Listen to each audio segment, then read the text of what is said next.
நான் தான் உங்க சமீக்ஸ். ஜனநாயகன் விளாக் போடலாம்னு நினைச்ச எனக்கு ரேஷன் ஆஃபீஸ் விளாக் போட வச்சிட்டாங்க. அம்மாவும் இன்னைக்கு 9ஆம் தேதிடா படமே போஸ்ட்மார்ட்டம் பண்ணிட்டாங்கம்மா. ஏச்சி அது இல்ல போயிட்டு 3000 ரூபாய் வாங்கிட்டு வாடா அப்படின்னு சொல்லிட்டாங்க. நான் கிளம்பி போய் சிப்ஸ் பேக்கெட் வாங்கிட்டு அங்க எப்படி இருந்தாலும் கூட்டமா இருக்கும்ட்டு வாங்கிட்டு போயிட்டேன். தளபதி படம்னால ஏதாச்சும் ஒரு ப்ராப்ளம் இழுத்துட்டு வருவாங்க. கேசரி கேசரி சொல்லி கலாச்ச எல்லாருக்குமே கேசரி படம் இல்லைன்னு கன்ஃபார்ம் ஆயிடுச்சு. இதாங்க 3000 ரூபாய் டோக்கன். பொங்கலுக்கு படம் இல்லைன்னா என்ன, நம்மளுக்கு என்னைக்கு படம் வருது அன்னைக்கு திருவிழா தானே. நீங்க யாருக்கு ஓட்டு போடுவீன்னு கமெண்ட் பண்ணிட்டு போங்க. வந்த வாசல்லையே வராதுடா சொல்ற மாடு சக்கரை கரும்பு அரிசி அதுல எடுத்துட்டு போறது கவர் இல்ல, போயிட்டு கவர் வாங்கிட்டு வந்தேன். வந்து பார்த்தா அவ்வளவு பெரிய கியூ நிக்குது. நானும் போய் கியூல நின்ட்டேன். சென்சார் சர்டிபிகேட் கொடுத்தா என்னடா ஆயிடுவீங்க, சீக்கிரமா கொடுத்து படத்தை ரிலீஸ் பண்ணுங்கடா. அதுக்கப்புறம் நானும் ஆரம்பிக்கலாமான்னு சொல்லி ஆரம்பிச்சிட்டேன். நானும் நின்று தின்ன ஆரம்பிச்சிட்டேன். தின்னு தின்னு தின்னு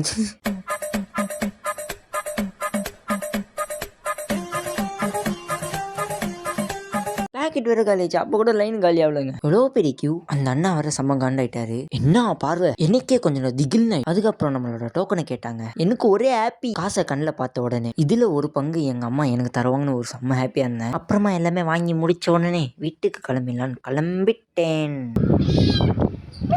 இதோட நம்ம விளாக் முடிச்சுக்கலாம். வட்டா.